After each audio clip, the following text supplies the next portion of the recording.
John lost his job when the company went under and became unemployed. I asked my uncle to put him in his company. A year later, I received a picture of John and his mistress, Natalie, along with a message on my phone.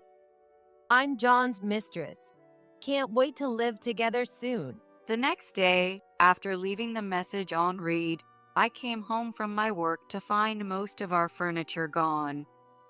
There was a note left on the kitchen board in John's handwriting. I've moved in with Natalie. I called John. Where are you now? Do you want me to hire you? A sickly sweet voice answered, probably Natalie. If you're okay with being my housekeeper, I can give you my address. Natalie seemed to be under a huge misconception. All right then, I guess we're getting divorced. Goodbye to my $7.80 an hour husband. Say no more. Oh, she really has no clue. Poor mistress. I told her I'd contact him once the divorce was ready, then hung up the phone. Just wait. I'll drag you from the height of happiness to the depths of despair soon. I'm Emily, a 50-year-old housewife. I work for my uncle's company. I met my husband, John, at a friend's gathering 20 years ago. I thought he was a wonderful person, and when he approached me as we were leaving, we started seeing each other after a few dates. John lost his dad in middle school, but his mom, Jane, comes from a wealthy family. He graduated from a prestigious university and works at a major company, so his attitude was always one of financial and emotional security. Perhaps because of this, John was always very attentive to me. He would meticulously prepare gifts, lavish dinners, hotels with beautiful night views, and even bouquets for anniversaries. I felt like a princess and was over the moon. When we decided to get married, I was thrilled at the thought of building our happy home with him. Little did I know I would soon regret it. It was easy to imagine Jane, who had lived alone with her son since his middle school days, interfering in our married life. But living in a nearby town, Jane never visited our apartment, nor did she rush us over the phone to visit her. It seems she's busy with theater, traveling with friends, and concerts. Hearing that, I was relieved. Soon after, I found out I was pregnant, and Jane and John were even happier than I was, and we savored the joy together. But it was around this time that dark clouds began to gather over our marriage. John started going out every weekend. Even while I was bedridden with morning sickness, he would nonchalantly go skiing, camping, or on trips, making me question his sanity. We're married now, yet you leave every weekend. Isn't that strange? When I complained, John tilted his head. It's impossible to take pregnant Emily along. How about I invite some friends over, like 5 or 6 people each week? John's face lit up. That way you'll have fun too, Emily. We can have a barbecue, and everyone can bring their own beers and meats. It'll take your mind off things. I was dumbfounded. Did he really say this, knowing I couldn't keep food down because of nausea? Of course not, I yelled, and John frowned in annoyance. What's wrong with spending my own money to go out on weekends? I'm not telling you not to go. I just want you to be considerate since you're no longer single. John looked even more exasperated. That's your job, Emily. What? You should be more grateful for the comfortable life you have thanks to me. I work for us, so you should take better care of me. You're my wife after all, he said arrogantly, dragging his suitcase out of the house. I listened to the sound of the car engine fading away and sank into the couch, feeling depressed. I understood John's point. But neglecting a pregnant wife to drink late with colleagues on weekdays and hang out with single friends every weekend, that's a different story. He hasn't let go of his bachelor mindset. Will he develop a sense of fatherhood when our child is born next year? I could only hope he would change. Eventually, a healthy baby boy was born. John and I named him Kyle, and he grew quickly. I had John tell Jane not to come to the maternity hospital so I could spend some quiet time in my room. However, the aftermath was intense. After I was discharged, Jane barged into my apartment multiple times with her friends. The first time was right after I had finally managed to put Kyle to sleep. The doorbell rang just as I sat down on the couch to rest, making my heart jump. Checking the front monitor, I saw Jane and a few older women. I reluctantly opened the door, and Jane and her friends stomped in, heading straight for the living room and rushing to the baby bed. Oh, how adorable. Isn't he? He looks just like John. Really? I don't see it. You're just saying that because you love your son. Oh, look, his eyes are open. Kyle, who had been dozing off, scrunched up his face and began to cry loudly. Emily, soothe him quickly. It's not good to let him cry too much. And by the way, I'll take some tea. Earl Grey and some pastries, please. Suppressing my irritation, I picked Kyle up and soothed him. Jane and her friends crowded around me, poking Kyle's cheeks and patting his head like he was a pet. How nice. I wish I had a grandchild soon. I have 2 granddaughters. I'm telling my daughter-in-law she needs to have a boy next. Hearing these conversations, Jane looked pleased with herself. Jane and her friends, who came like a storm, chatted and ate pastries, leaving crumbs all over before finally leaving. When I complained to John after he got home from work, he smiled for some reason. Mom must have wanted to show off her grandson to her friends. It's cute, really. I couldn't believe it. Listen, it's my 3rd day after discharge. I'm still dizzy and feeding Kyle every 2 hours while doing housework. His indifferent response annoyed me. It took me 2 hours to get Kyle back to sleep. Please tell Jane no more unannounced visits. John frowned visibly at my request. Mom and her friends came to celebrate. You should be grateful, not complaining. I was exasperated by how little John understood. I should have gone back to my parents' house, even if it meant taking a long flight and train ride. My parents live with my brother's family, who have young kids, so I didn't want to burden them. John, you don't help with childcare at all, so you don't understand. Please take care of Kyle sometimes. I pleaded earnestly. Like on weekends, watch Kyle for an hour so I can go to the salon or relax at a cafe. You just want to slack off as a mom. John laughed, seemingly amused. Every mom takes care of their kids on their own. If you can't do it, you're a failure as a mother. That's terrible. Don't say that. It's the truth. John snapped, glaring at me. How can you ask me to ruin my precious day off? I'm the one feeding you and our kid. That should be enough. If you want to be pampered, go back to your parents' house. And don't come back. John threw these cold words at me before heading to the bathroom. As I wiped my eyes, Kyle seemed to sense my mood and started fussing. Holding and soothing Kyle, I felt my spirits sink. How could someone so kind change so drastically? Or is this his true nature? Eventually, I began to think that, in some ways, Jane was better than John. She showed interest in Kyle, played with him, and talked to him. John, on the other hand, was strangely indifferent to Kyle. After much persistence on my part, he started bathing Kyle on weekends, but did nothing else.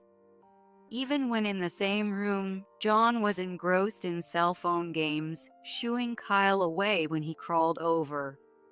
He was completely indifferent, no matter how cute Kyle's laughter was or how he babbled. Will he ever act like a father? Childcare had just begun, but I felt crushed by anxiety. Despite Jane's numerous visits with her different friends, she stopped when Kyle turned 3. As Kyle developed a personality and started expressing opinions, he apparently became less cute to her.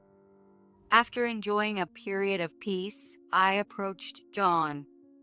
I'd like to start working again. There's a vacancy at a nearby daycare. Why? My salary is enough. John's displeasure was evident. A wife should stay home and take care of her husband and kid. I almost laughed at the outdated sentiment, but kept a submissive demeanor and pleaded. I want to save for Kyle's college fund. I'll work part-time, please. Fine, but don't let the housework slip. I'm planning to work at my uncle's company. John smirked. Oh, using connections? They need a female office worker. Whatever. It's a small, unreliable company, but do your best. His mocking tone irritated me, and I pursed my lips. Your company does business with them, you know? Well, just make sure you don't cause any trouble for us. I felt enraged by his arrogant remarks, especially coming from someone who was just a mid-level manager. I decided to work hard and save money, planning to divorce him someday. Secretly holding on to that thought, I worked diligently. As Kyle grew and I could manage housework better, I transitioned to full-time employment and threw myself even more into my work. One evening, John came home and walked into the dining room looking dejected. Welcome back. What's wrong? My company is going under. What? They declared bankruptcy. I quickly checked my phone and saw news articles about John's company. Stunned, I watched John look down with a troubled expression. There had been reports of declining performance, but I never expected this. What are you going to do? I'll have to find another job. John threw his work bag on the floor, sounding defeated. Panic began to set in. While we could manage on my salary, saving would be difficult. For now, I would have to dip into the secret divorce fund I had been saving and use it for Kyle's college fund. Even though John was bossy at home, he provided enough for our living expenses. So losing his income was a huge blow. I could only hope he'd find a new job before his unemployment benefits ran out.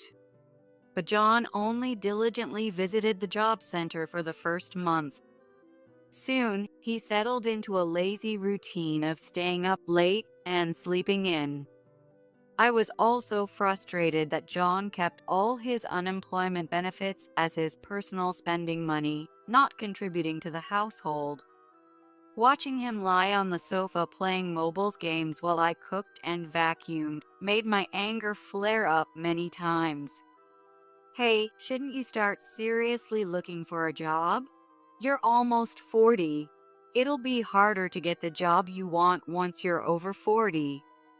I gently nudged, but John snapped back. Shut up. I'm looking for a job on job sites. But I've never seen you writing a resume. I'm taking my time to choose a company that's worthy of me. John said arrogantly. Unlike you, I graduated from a top university. Working for a mediocre company would lower my standards. You don't understand because you're so incompetent. Oh, is that so?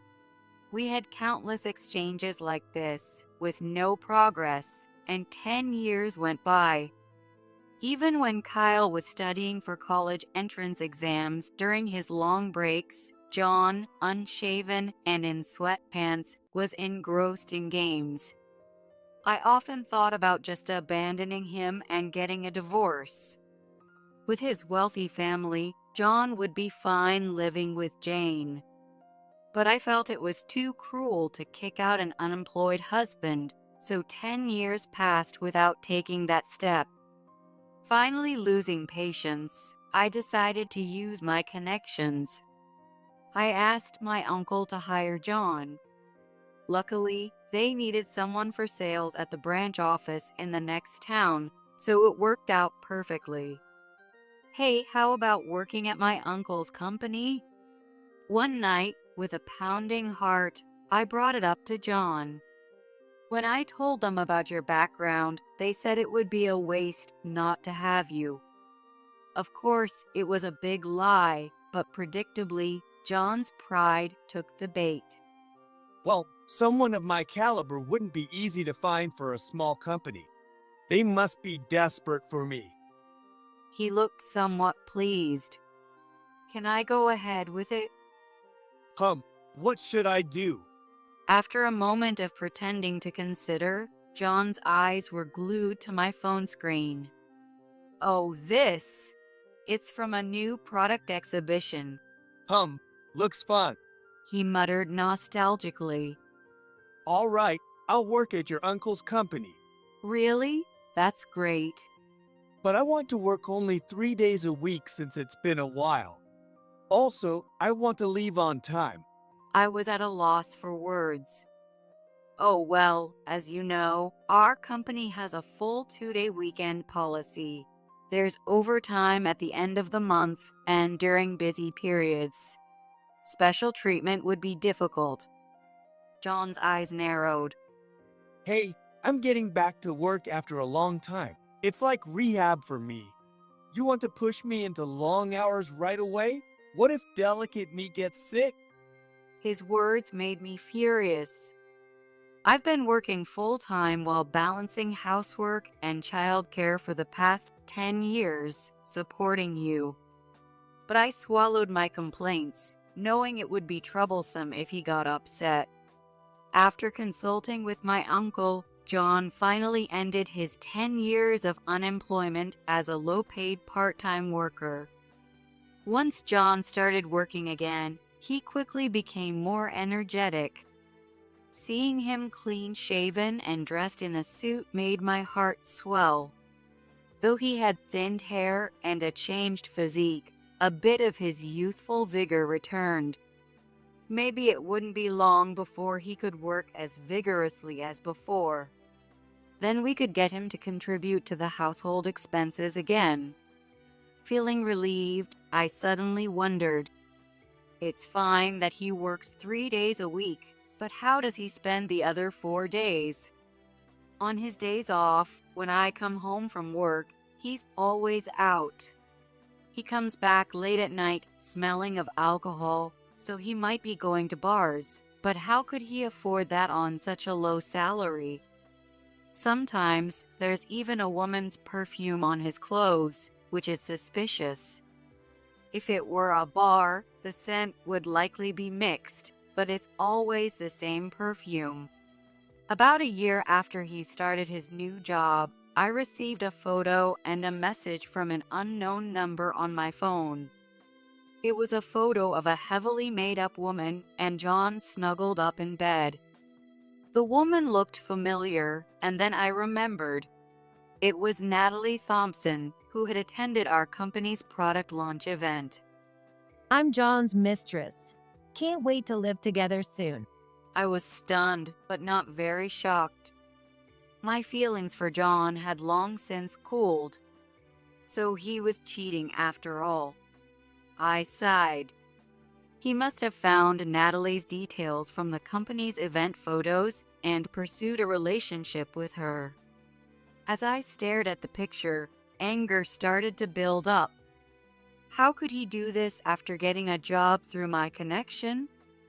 I called John, but the phone rang endlessly, and he didn't read any of my angry messages.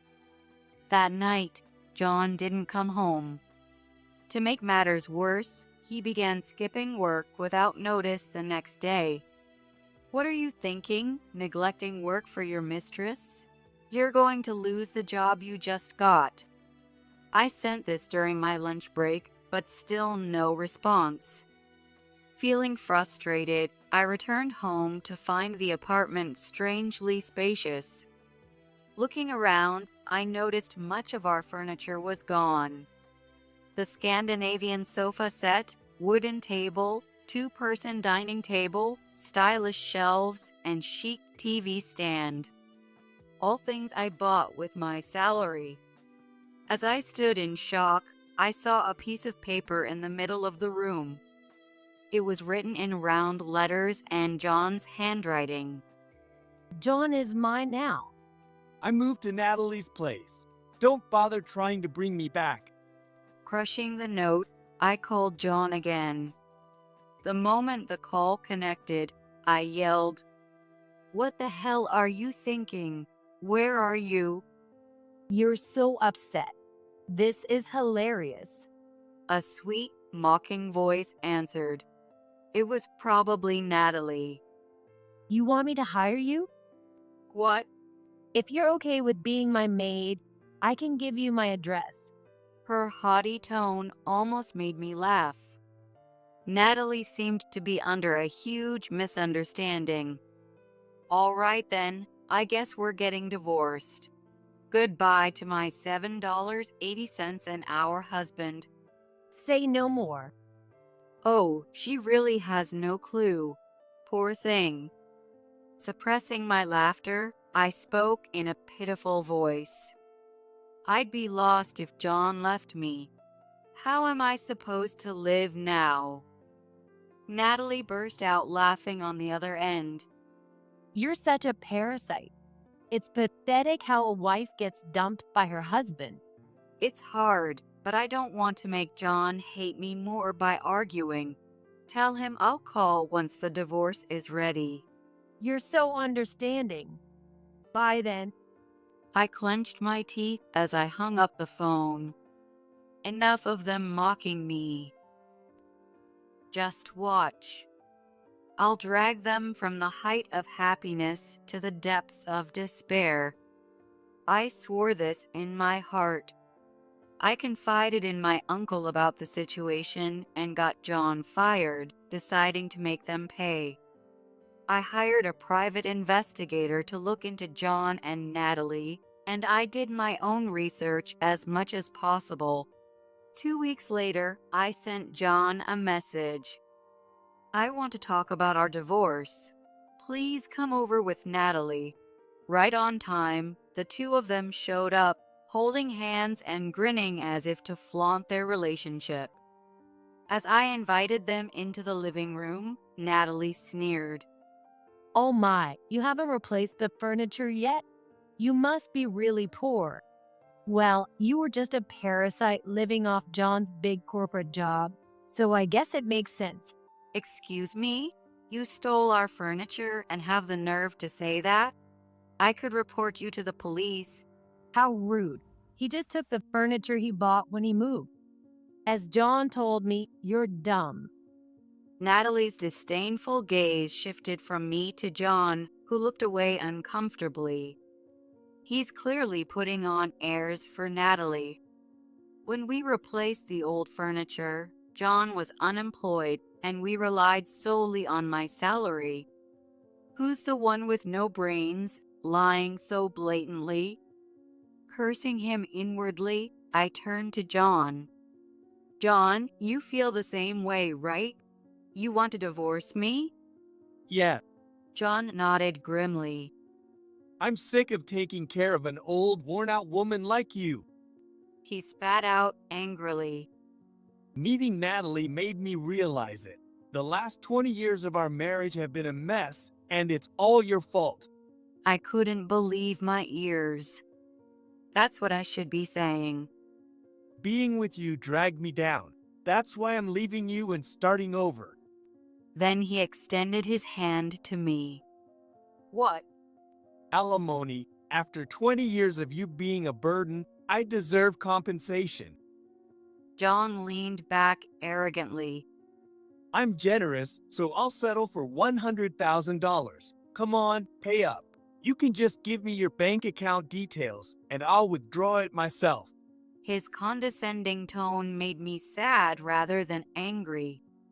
He's demanding money because he can't afford to live with Natalie on his current salary. For all his pride, he has no qualms about doing this. Fine. It must be expensive to live with 5 people. Really? Are you serious? After his eyes lit up, John tilted his head. 5 people? Smiling, I explained to John.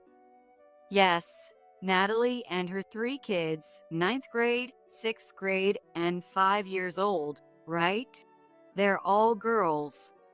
Natalie's face was drained of color.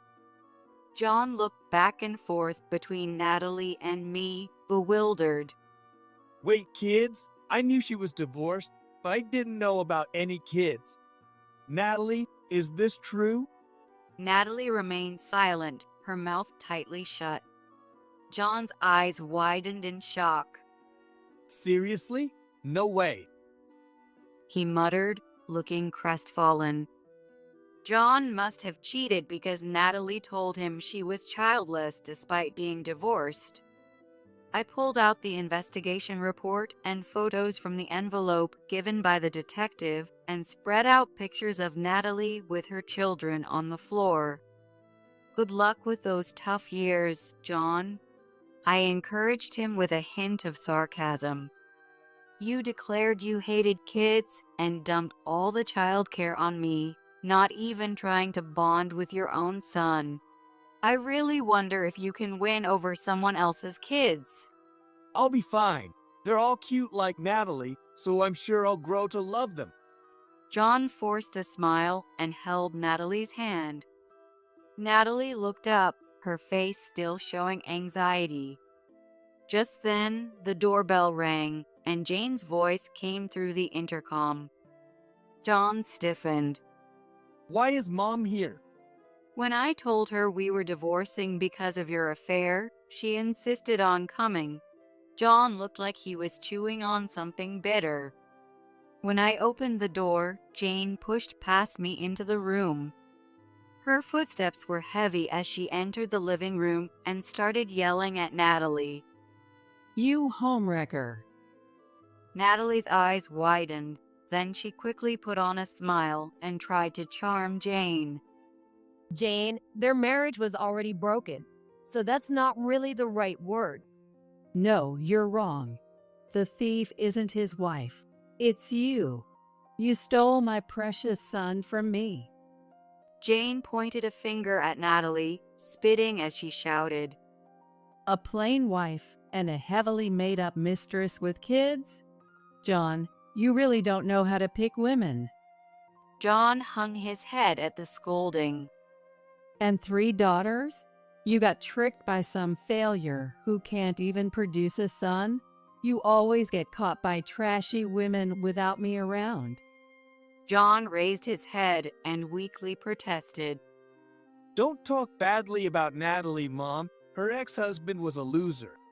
She'll give me a proper heir when we remarry, I promise. Right, Natalie? Well, yes. Jane glared at Natalie with hatred.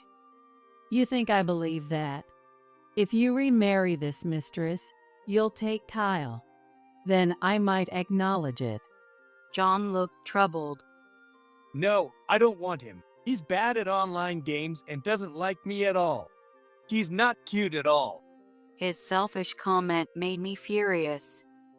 He never played with Kyle when he was little, always pushing him away. This is the result. Jane, it's impossible for him to take Kyle. I couldn't help but interject. Shut up, you. Stay out of this. Kyle is 19 now. He's living in a dorm at college. He's very independent and plans to live on his own after graduation. I won't let him do whatever he wants. He's our heir, so it's only right that he returns to his father's home after his parents' divorce. Jane's eyes blazed. I've never heard of such nonsense. I grew increasingly angry at Jane's irrationality.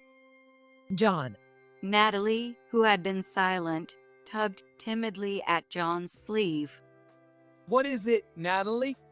John's dopey smile made me angry.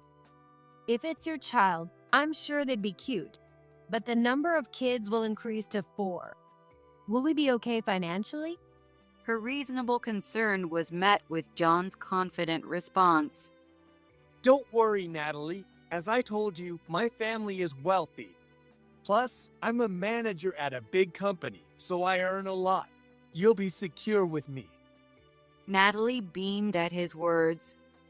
That's wonderful. Then I won't have to work at the bar anymore. It's been tough with my age. You've had it rough, but now I'll take care of you. John's pretentious words and his embrace of Natalie made me feel sick.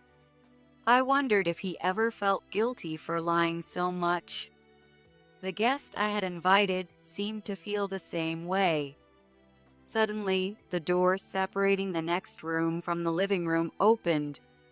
It was a bit earlier than planned, but the timing couldn't be better. Whoa! John screamed at the sight of the sudden appearance. His eyes filled with fear, and he quickly turned his head away. The woman who opened the door looked at the bewildered Jane and Natalie and gave a polite smile. Nice to meet you. I'm Stella Turner, daughter of the CEO of Turner Industries, where John worked 10 years ago. What? That major corporation? Natalie and Jane's eyes widened.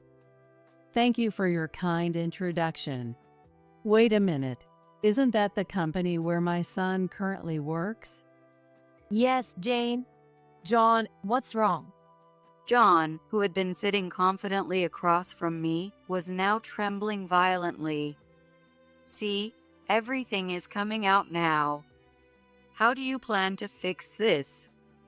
I couldn't help but smile as I covered my mouth with my hand. I had found it odd. That company didn't follow up at all on the reemployment of its former employees. When I recently rechecked the old newspaper articles, I found that most of the employees had been referred to affiliated companies or subcontractors. So I tracked down a former colleague of John's using an address I found in a letter and asked about the situation back then, and I discovered some shocking facts. John, you were fired just before the company went bankrupt. You were relentlessly pursuing Stella, an intern at the time, which infuriated the CEO. Natalie and Jane were stunned. What an idiot. A 40-year-old mid-level manager chasing a 20-year-old college student? Such overconfidence is laughable. When I let out a derisive laugh, Natalie looked at John with an expression that seemed to say she couldn't believe it. John, were you really chasing after a college girl? What's that look for? It's only natural for a man to go after young, rich women. Got a problem with that? John's brazen attitude shocked Natalie and Jane. Wait, mid-level manager? So, John, where do you work now? My uncle's company. He's an hourly employee making $7.80 an hour. After 10 years of unemployment, I had to push him to work. I explained the details to Natalie and Jane with a smile. I got him the job through my connections at my uncle's company. Even though he's supposed to work all weekdays, he insisted on only working 3 days a week, so I had to plead with my uncle. Jane let out a strange cry. It seemed John hadn't told her anything. Natalie, all the furniture you took was bought with my salary. At the time, John was unemployed, addicted to cell phone games, and had no savings. No way. Natalie muttered in shock. John always said he was supporting his wife. He used to complain that my wife didn't appreciate me enough. What a joke. I glared at John, who looked embarrassed, and unleashed my pent-up anger. While you were unemployed and lounging around, I worked hard, juggling housework and raising our child. That's what women are supposed to do. Nothing to brag about. John shouted back. And yet you always looked down on me, even after I got you a job at my uncle's company, and then you had an affair. How much more do you need to humiliate me? Shut up.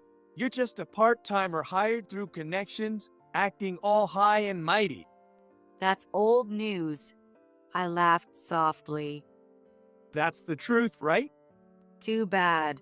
I'm now the executive vice president. When I announced this with a smile, John froze. What? Executive vice president? That's right. And I make more than John did when he was a mid-level manager. Don't lie. There's no way a third-rate college graduate like you could earn that much. When I shoved my pay stub in his face, his expression twisted and he hung his head. Just then, Jane seemed to recover from her shock and put her arm around John's shoulder, hurling insults at me. You're such an insolent wife, defying your husband like that. No wonder John got sick of you and found a mistress. Ignoring her, tired of dealing with such nonsense, Jane turned to comfort John with a syrupy voice. John, leave these people and come back to Mommy. I'll find you a proper wife. You can have more kids with someone else. Yeah, I'll do that. John looked apologetically at Natalie. Sorry, Natalie. Mom doesn't approve, so we're done.